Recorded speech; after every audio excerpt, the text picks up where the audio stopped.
Ang ninyong kaso at ano yung saloobin niyo tungkol doon? Murder po, tsaka serious illegal detention po. Against kanino po? Sila Atong Ang po, tsaka sa mga kasama niya. Ano pong saloobin niyo tungkol doon? Siyempre, masayang-masaya po dahil 4 years po namin nantay ito. Kasi yung anak ko na hindi naman po sa labay. Bakit gano'n na po ang ginawa sa kanya? Kung yung sabi nila na niyope, yun na po ba ang bayad? Yung pas lang sila. Ramdaman ho niya na parang sumisikip na yung mundo niya at yung kapatid niya. Ginuso niya yung mga amo niya. Para sa ganon, madaling nga naman siya maka-iskapo. Madali siyang makaalis sa kanyang kinaruruanan na liability. Well, ito nga po ngayon ang pahayag ng abogado ni Mr. Atong Ang. At ayon nga po sa balita ay sinampahan na nga ng kaso si Mr. Atong Ang kasama si Gretchen Barreto at si General Estomo. At ayon nga sa abogado ay relieve nga raw ang pakiramdam ni Mr. Atong Ang dahil maaari na nga raw silang sumagot sa mga kasong isinampa sa kanila kahit nga hindi pa nakikita ng abogado ang mga papeles na isinampa sa kanila, no? Kahit na hindi rin nakikita ang mga papeles na na-file sa kanila. At syempre, ang mga biktima ng mga missing sa Bungero, ang karamihang nag-file nito. Pwede nga raw nila itong masagot, kaya kampante na sila. Syempre, babalik ta rin nila ito. Alam natin yon, no? Ewan ko lang, based on my understanding, kung bakit naging kampante sila or relieve sila ngayong nasampahan na sila ng kaso. Well, alam ko at alam na yan ng abogado ni Atong Ang kung paano nga niya ito ika-counter. Well, ito ang sinasabi ko nga pag-counter na sinasabi na nga sinungaling na nga si Patidongan sa mga statement nito. Ito ang counter nila. Kaya, ang suma total ay mukhang maraming season ang aabutin ng teleseryeng ito. No? Dahil nga sa paglipat-lipat. Okay? Naging akusado na si Patidongan ngayon. No? Dahil nga daw itong si Patidongan ay matagal nagsilbi or naging tauhan ni Atong Ang.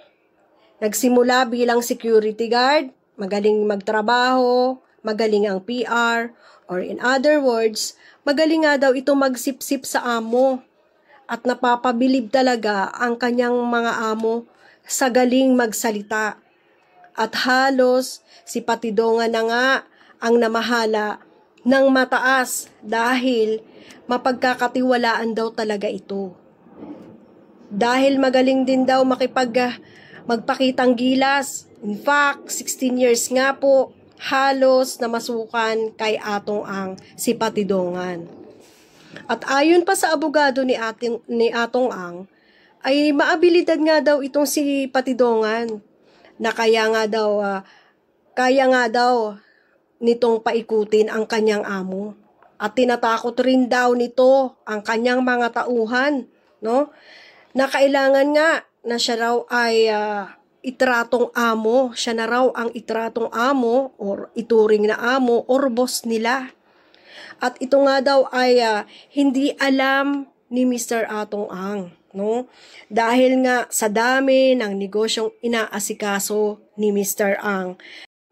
Kaya itong si Patidongan ay matagal nang nakakapagpatakbo ng kahit anong gusto nito sa loob ng organisasyon ni Mr. Atong Ang. At ayon nga kay Mr. Ang, ay si Patidongan nga ay ang may kagagawan ng pagpatay sa mga missing sa Bungero. So siya na ang amo, no? Ayon kay Mr. Ang.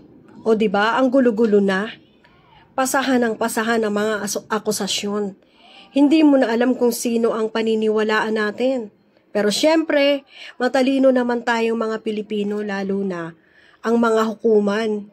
Yun nga lang kung magiging patas at hindi mabibili ang batas, di ba? At lalo na raw nung pandemic, sinabi pa nila na pumaparaan daw itong Patidongan at dumidiskarte ng mga negosyo. So, ang motibo nga daw ni Patidongan sa paglabas nito at pagwi-witness ay ang pagkahuli nga daw nito sa kanilang tatlo ng mga pulis sa mga ginagawa nila kasama ang mga kapatid. At lumiit na nga daw ang mundo nila sa paggawa ng karumal-dumal. Kaya lumabas si Patidongan na nakita pa sa CCTV. Kaya itinuro na niya ang kanyang amo, sabi pa ng abogado ni Mr. Ang. Itinuro na si Mr. Ang, no?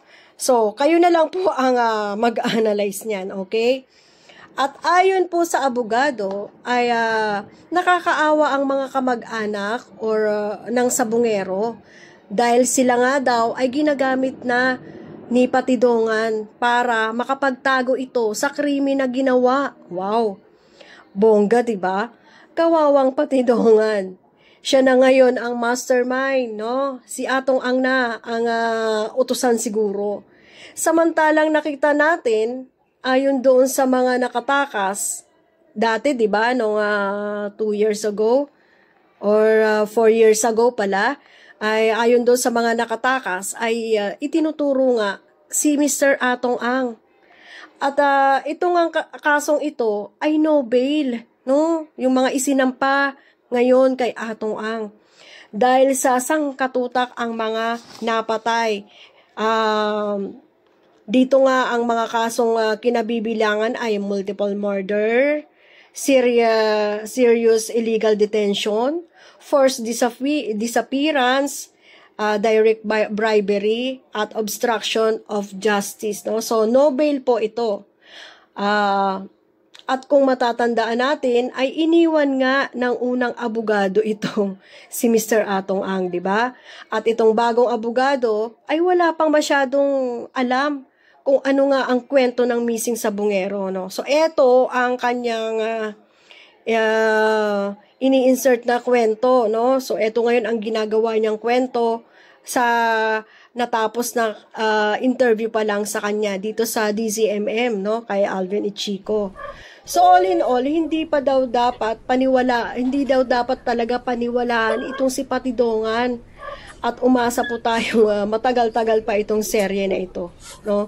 At ito nga pong ang tawag dito, abogado na to ay si Attorney Gabriel Villarreal, no? So siya ang bagong abogado ni Mr. Atong Ang, no?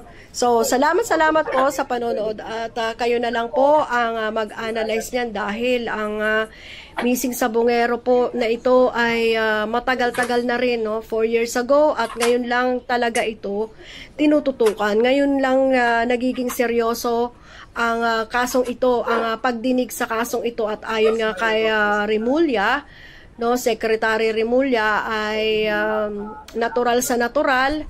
Etong abogado na to ngayon ay syempre babayaran ito kaya kailangan ipagtanggol niya ng malupit ang kanyang amo, no? So pera-pera. Na matatandaan natin na iniwan nga ito nung unang abogado yung babae, sino nga ba yun?